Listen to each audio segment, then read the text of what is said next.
I ought to have anticipated it. Something didn't feel right when I entered that eatery.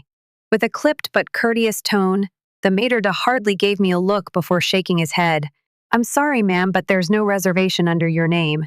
I blinked, startled for a second. "That's impossible," I responded, trying to smile calmly. I was invited to dinner with my husband's family. They should already be here.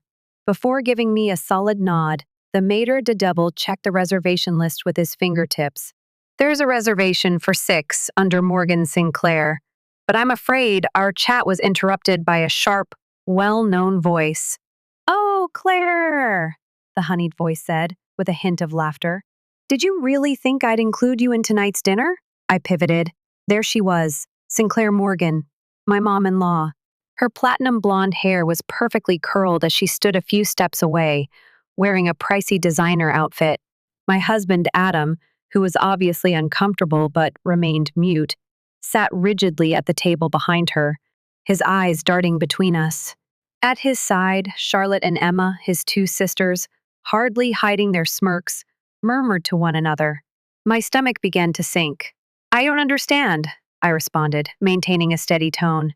Morgan's smile, which wasn't supposed to be warm, widened. "The type is designed to sever." "Oh, sweetheart," she uttered in a mocking tone of worry. She tilted her head as though I were some cute, naive little pet and giggled. "I didn't think you'd actually show up. This is a family dinner. A place like this is, well, let's just say it's a bit out of your league, don't you think? Maybe a budget restaurant suits you better." From behind her wine glass, Charlotte laughed. Emma averted her gaze, pretending to seem innocent. Adam? He took no action. He simply sat there with his shoulders hunched like a coward and his fork in his hand. I felt my stomach turn, but I didn't want to show it. As customers from other tables began to look over, their interest in our small action flickering, the weight of embarrassment pressed hard and suffocatingly against my skin. I should have anticipated this. Morgan had made it plain for years that her kid would never be satisfied with me. She came from old money, but I didn't. I had no distinguished last name. I was not born into their world of privilege. Morgan made it a point to remind me about Adam's engagement from the very beginning. The passive-aggressive remarks about my simple taste were muted at first. She casually neglected to invite me to family gatherings. She would buy Adam pricey presents while pretending to grin at me. But this evening, she had gone to a whole new level tonight. This was something she had planned. Without me, she had reserved a sumptuous supper for her family at one of the city's most upscale eateries. She'd made sure I'd be left standing at the door, appearing like a helpless stranger. And she was having a great time doing it. The shame ought to have been scorching. I ought to have felt insignificant. However, instead of something clicked within me, I grinned slowly. A slow, calculated, perilous grin. And I saw it for the first time in my life. Morgan's facade of unadulterated haughtiness wavered. For a moment only. That's when I realized she believed she was winning. She didn't know what was going to happen. With a smooth and assured voice, I addressed the maitre d'. "Would you be so kind as to ask the owner to come out?" Morgan made a harsh, disbelieving laugh. "Oh, please," she said with a laugh. "Do you really think the owner of this restaurant is going to come out here just because you asked?" With firm assurance, I turned to face her and locked eyes. "Yes," I replied plainly. For what reason was Morgan unaware? This restaurant's owner?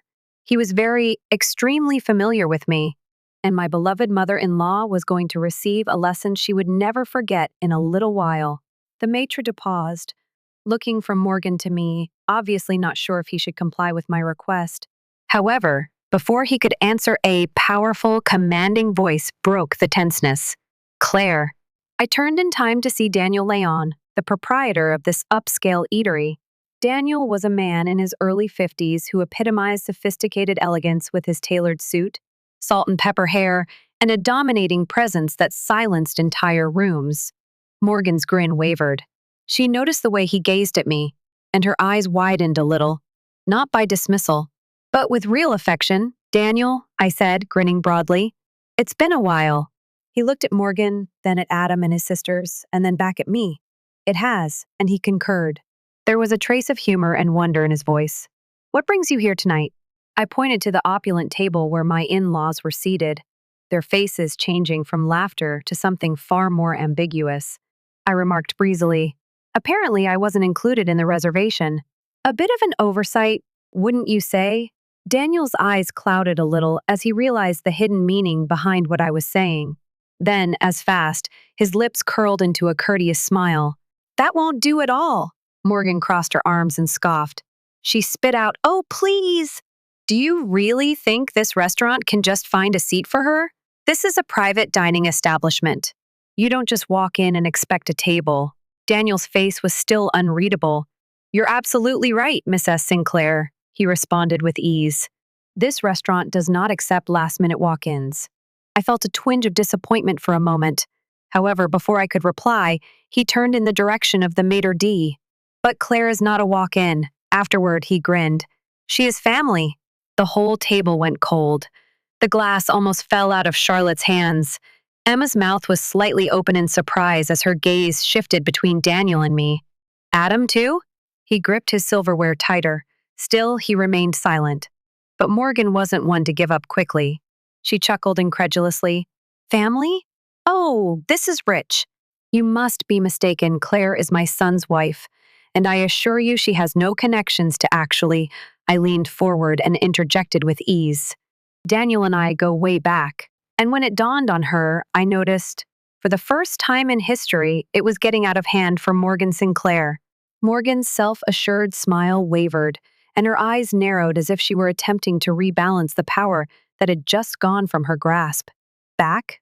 she repeated with a small head tilt, her voice brimming with artificial laughter. "And just how far back are we talking, Claire?" I slightly leaned in so she could sense the change in power. "Oh, I said in a calm, silky voice. "Before I married Adam, back when I used to work in fine dining." Morgan's lips pressed into a narrow line as her face froze. I watched her come to the conclusion.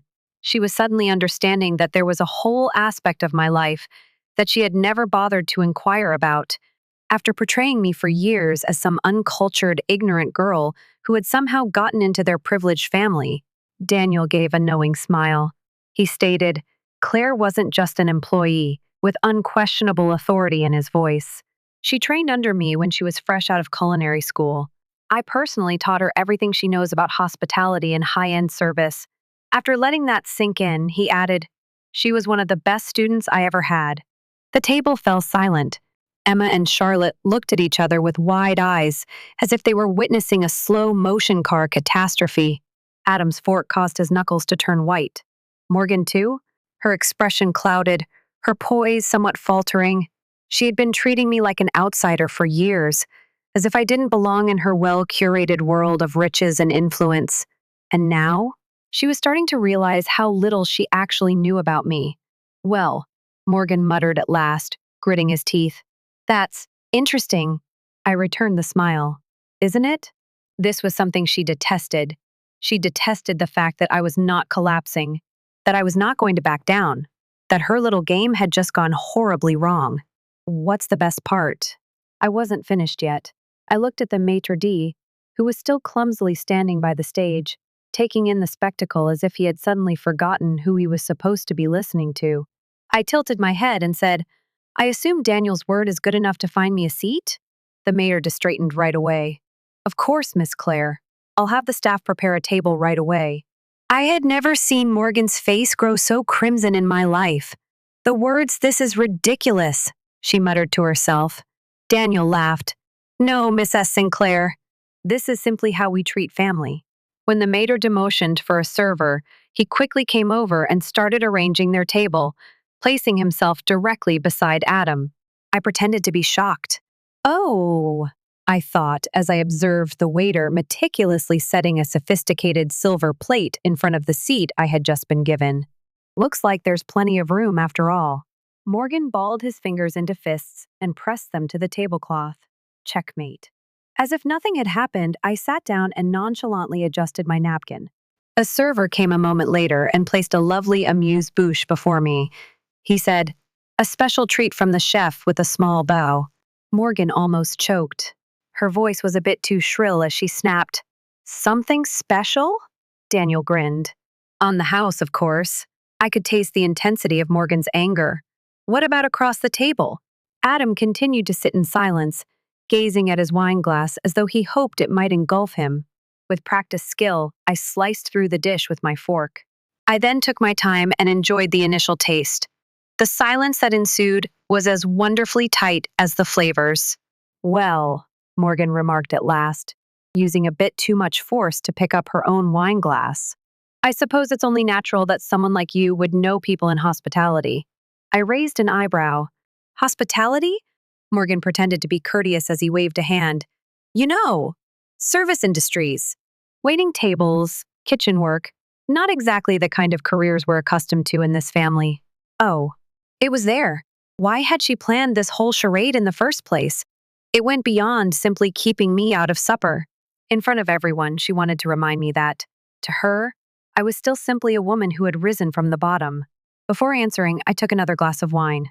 You say that like it's a bad thing. Something sparked in Morgan's eyes. Annoyance. Perhaps even a trace of astonishment. She had anticipated my trembling. However, I wasn't. No more. She cleared her throat. I simply meant, she said, that it must have been quite an adjustment for you marrying into a family like ours. The remarks oozed contempt, but her tone was light. Adam, too? Still, said, nothing. Then it dawned on me. This went beyond his mother's brutality. It had to do with his quiet. Because Morgan had previously attempted to make me look bad, she had conveniently forgotten to invite my side of the family to the rehearsal supper during our wedding. During Christmas, she gave me a booklet called Simple Recipes for the Clueless Wife. She had said in a sarcastic way, last summer that I was fortunate that Adam had taken a chance on me. And all of them, unmarried, time, Adam had overlooked it. Additionally, I had convinced myself that it wasn't worth arguing about because I didn't want to start a fight. However, this was not like the others. This remark was more than just passive-aggressive. This was a planned attempt at public humiliation. Adam had allowed it to occur. I put down my glass of wine. Slow, intentional. I then rested my elbows on the table and leaned forward a little. Morgan, I said in a steady, silky voice, do you know what the difference is between you and me? Despite herself, she tilted her head, her eyes flashing with curiosity. I grinned. I worked for everything I have. Over the table, there was a sudden, startled quiet. Morgan's expression grew stern. Excuse me? I was not blinking. You heard me. Charlotte tensed. Emma pursed her lips, as if she were trying to contain her laughter. Morgan laughed. Are you trying to imply that I haven't worked for what I have? I left the question open-ended. Then, before she could come up with another patronizing answer, I added, I didn't marry into wealth. I didn't inherit status. I built my career from the ground up. I gave that some thought. I then pointed to the table. I laughed and said, and yet, here we are, sitting at the same restaurant, eating the same food, with the same level of respect from the owner. Morgan's knuckles were white when her fingers curled around her napkin. In her life, for the first time, Morgan Sinclair could not think of anything to say. It was oppressively tense around the table. Morgan sat stone-faced, typically poised, and in control. I half expected her wine glass to break, as her fingers clenched around it so firmly. Adam appeared to want to blend into his chair. Emma and Charlotte?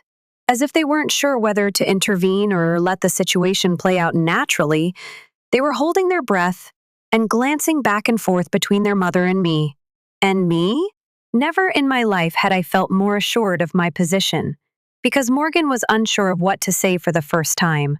Fear has been the foundation of her power for years, on others caving in to her demands, on the fact that people are either too courteous or too scared to correct her. But me? She no longer frightened me. She was able to observe it. With a slow, deliberate click, Morgan set her wine glass down and took a quiet, controlled breath. She finally responded, I see, in a deceptively sweet voice. I suppose I should commend you, Claire. You've managed to elevate yourself beyond your circumstances. Without providing her with the gratification of a response, I took another drink of my wine. However, then a lovely, cheesy smile curved her lips. She tilted her head slightly and said, Tell me again, if you're so independent, so self-made, why is it that my son is the one paying for your lifestyle? There was silence at the table. Charlotte gasped quietly. Emma stirred uneasily. Adam too? Adam winced. Morgan's eyes gleamed with ruthless enjoyment as her smile grew wider. She sensed that people were now looking at me, awaiting my reply. She believed she had me in a tight spot. She didn't know. I put down my glass slow, intentional. Then, steady and composed, I looked her in the eye. I tilted my head and pretended to be perplexed as I said, "What do you mean by that?" Morgan lowered her voice to a derisive whisper and leaned forward a little. "I mean, darling, that my son is the reason you can afford that lovely little boutique job of yours, isn't he? You don't actually need to work yet, you pretend at having a career. How? Charming." Her smug smirk reappeared as she cocked her head. She let out a sharp sigh. "You talk about self-sufficiency, but at the end of the day, you're still just someone my son supports." And there it was, her last card. She had been ready to unleash the humiliation bomb. The last strike was intended to make me look foolish. The moment she had spent the entire night anticipating. Additionally, I chuckled. Not a little ashamed laugh. A real, complete laugh. She heard a laugh that shook her. Morgan paused his grin. I shook my head and murmured, "I'm sorry," still laughing. "Is something funny?" Still grinning, I set my napkin down on the table. "I just realized how truly out of touch you are, Morgan." She squinted. "Excuse me?" I pointed at Adam in a cool, collected tone. I raised my eyebrow. "You think he supports me? That's adorable." Charlotte sounded like she was suffocating. Emma's mouth dropped open in surprise. "Adam too?" Adam turned pale. Morgan's smile vanished in an instant. She insisted, "What are you talking about?" I sighed, feeling sorry for her. I shook my head and asked, "You still see Adam as your little boy, don't you? The one in control, the provider, the man who rescued me from my lowly life." I cocked my head a bit. "But let me tell you something, Morgan." I leaned closer. "That's not how this marriage works." Morgan tensed. Watching her, I went on, "You want to know what's funny? Adam's business, his investment projects, half of them were funded with my money." The table fell silent. Morgan's gaze expanded. Her whole universe is changing in real time. "What?" she said in a whisper. I grinned. It wasn't warm this time, though. "Adam didn't build his career alone," I added, continuing to talk to her while maintaining eye contact with my spouse. "When he wanted to start investing, he didn't have the capital." I picked up my glass of wine once more. "But I did." Morgan twitched his fingers. "That's not possible," she stated in a firm voice. I gave a shrug. "Believe what you want, but the reality is your son's success is built on my investments, my strategies, and my support." Emma and Charlotte glanced at Adam to make sure. However, Adam remained motionless in his chair. "You think you can humiliate me by painting me as some dependent little housewife?" I asked in a firm, unflinching voice. I chuckled quietly. "That's laughable." I then reclined in my chair. "Because the truth, Morgan?" I met her gaze.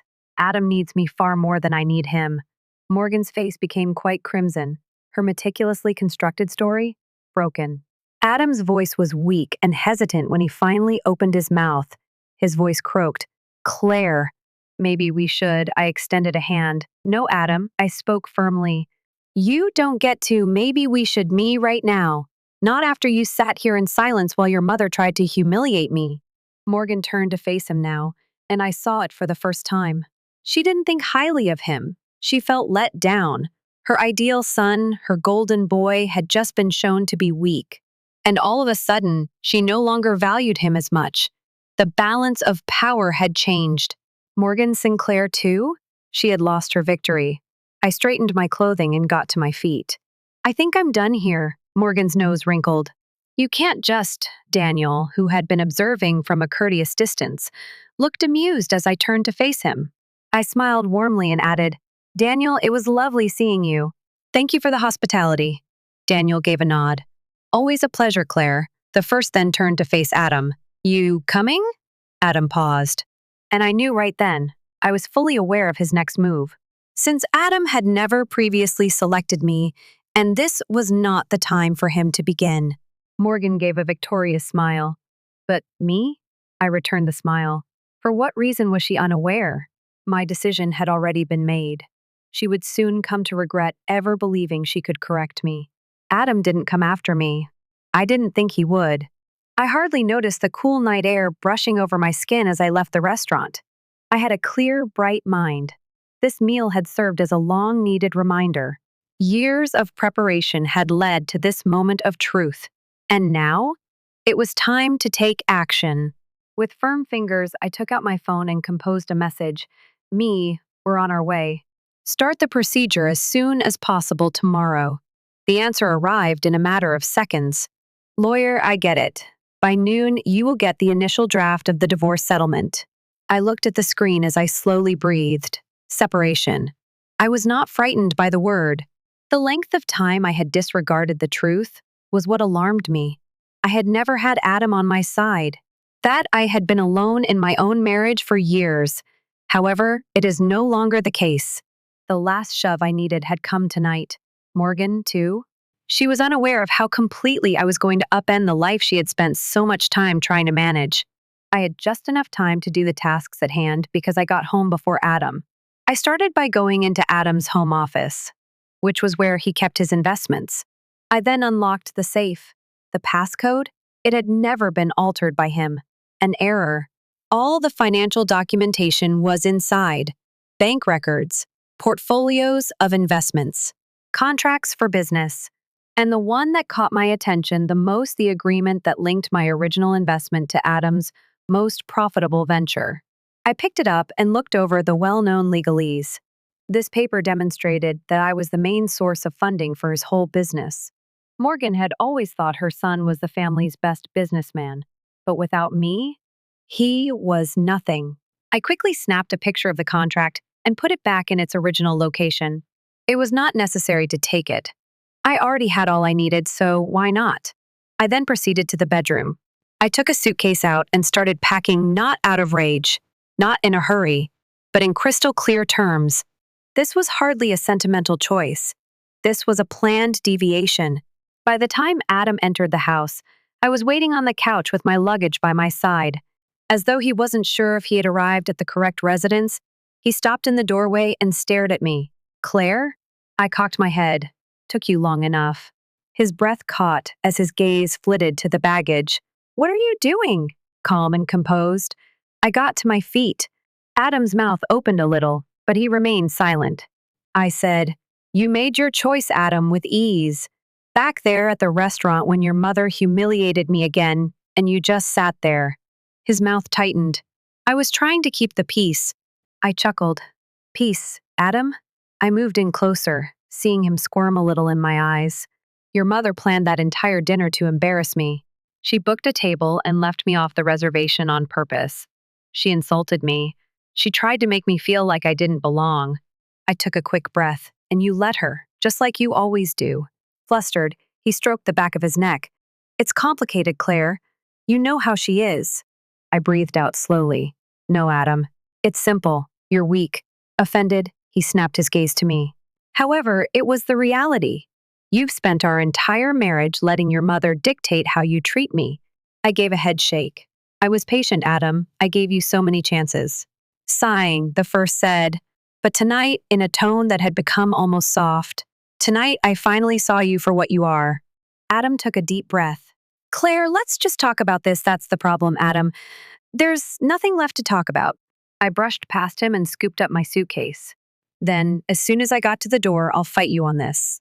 I went cold. I turned slowly. What? Adam's expression had grown gloomy. His voice was low and menacing.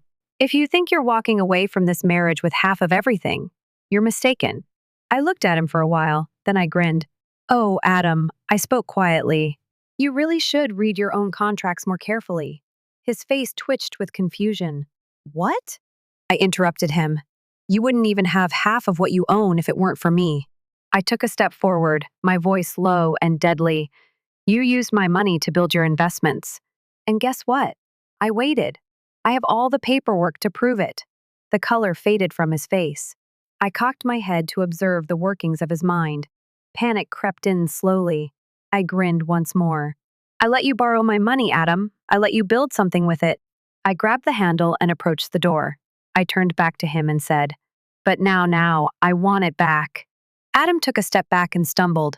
His thoughts were racing, most likely wondering how in the world he had allowed this to occur. He believed he could intimidate me. He assumed I would simply leave in silence. He didn't know who he was up against.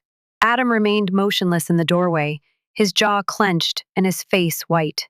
I could see the precise moment when he realized that I wasn't simply abandoning him. Everything he believed he controlled was being taken by me. He probably opened his mouth to manipulate, plead, or argue. However, I denied him the opportunity. As I adjusted my bag strap over my shoulder, I declared, "I'll be staying at the penthouse." He knitted his brows. "What penthouse?" I grinned. "Oh, Adam." I cocked my head a bit. "The one you think you own." His bewilderment gave way to fear. His voice was erratic as he questioned, "The downtown penthouse?" "The one I gave a nod. "The one you bought under my name?" He gasped for air. He gulped down.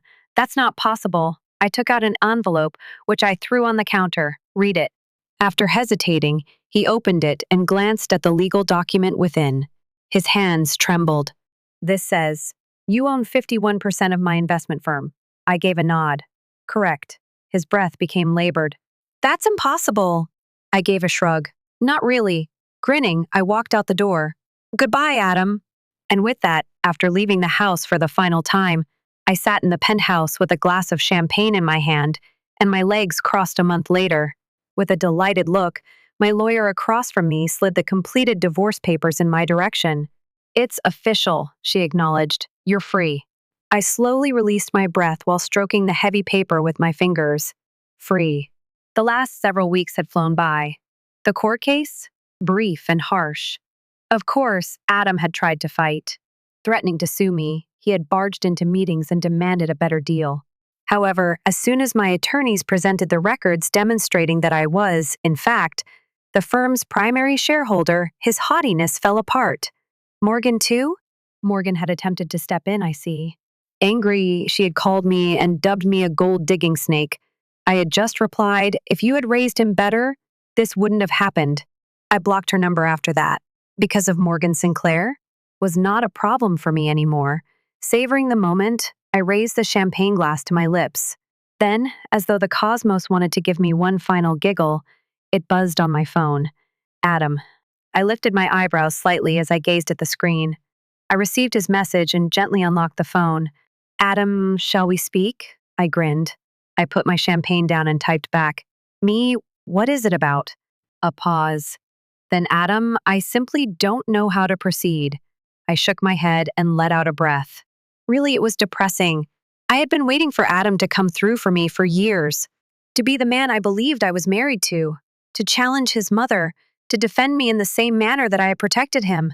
Now, though, I saw him for what he truly was now. A man who has lived his entire life in hiding behind other people's authority, too frail to construct anything himself. What about the irony? Now more than ever, he needed me. However, I had no need of him. I wrote one last message. "Me, I no longer have that issue." I also blocked his number after that, since I've never in my life I was making my own decision. And that? I had never done something as powerful as that.